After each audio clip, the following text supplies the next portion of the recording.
অগ্নিজিৎ নিজের মায়ের সোনার হার ব্রজবালাকে পরিয়ে তার কাছ থেকে ক্ষমা চায় এতদিন সে ব্রজবালার সাথে যে ব্যবহার করেছে সেটার জন্যে। তারপর সে ব্রজবালাকে নিজের মা হিসাবে স্বীকার করে নেয়। তারপর ব্রজবালা অগ্নিজিৎকে বলে যে পদ্মের লড়াইটা যেন বৃথা না যায়, যে করে হোক তোরা পদ্মকে বাঁচা। অগ্নিজিৎ বলে, চিন্তা করো না মা, আমি নিজে পদ্মের কাছে যাব দেখার জন্যে পদ্ম কেমন আছে। পদ্মের কাছে এসে অগ্নিজিৎ কান্নায় ভেঙে পড়ে এটা বলে যে আমি মানছি আমি ওই বদমাস কিরণকান্তির জন্য তোর বিরুদ্ধে কেস লড়েছিলাম, কিন্তু তুই ভালো করে জানিস আমি তোকে খুন করার চেষ্টা করিনি।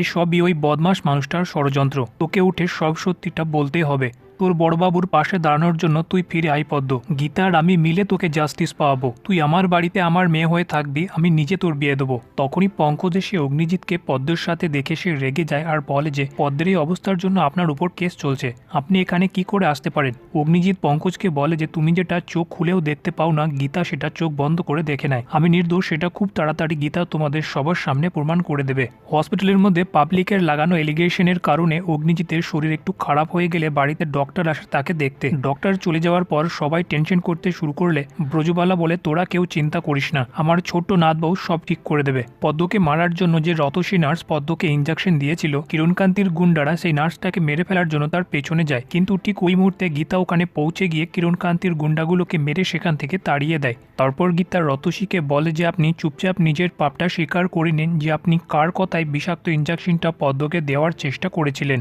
রতসী নিজের প্রাণের ভয়ে বলে দেয় যে কিরণকান্তির ওখান থেকে ভজন মিত্তি নামে একজন তাকে ফোন করে এসব নির্দেশ দিয়েছিল। গীতা বলে যে তার মানে আমার সন্দেহটা সঠিক ছিল। তারপর গীতা সঙ্গে সঙ্গে ভজনকে ফোন করলে ভজন বলে কেসটা সেটেল করার জন্য ফোন করেছিস নাকি তুই, তাহলে সেটা ভুলে যা।